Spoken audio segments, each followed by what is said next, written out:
sometimes, the very people who believe they hold power over others end up powerless themselves.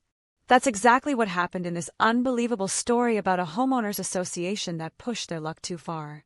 They thought they could dictate rules, impose fines, and control everything around them, but they never imagined that the very road they drove on every single day would end up belonging to the man they tried to humiliate. The story begins with an ordinary homeowner who lived peacefully in his own house, away from the rigid rules of a nearby HOA. He had his property, his space, and his freedom. He wasn't under their authority, and he never wanted to be. But the HOA board couldn't stand the fact that someone so close to their neighborhood refused to bow down to their control. They started sending letters, demanding compliance, and even insisting that he unlock his private gate, claiming it was against their so-called community standards. At first, he ignored them. After all, he wasn't a member of their association, and their rules had no power over him. But they didn't stop.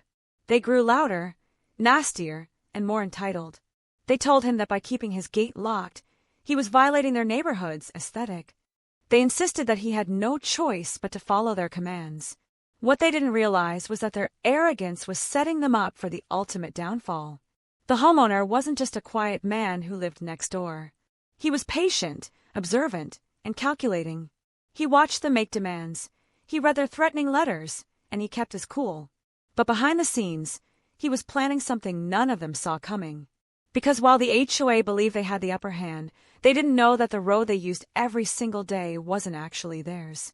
It wasn't public property either. It was privately owned. And when the homeowner discovered who held the rights to that road, an idea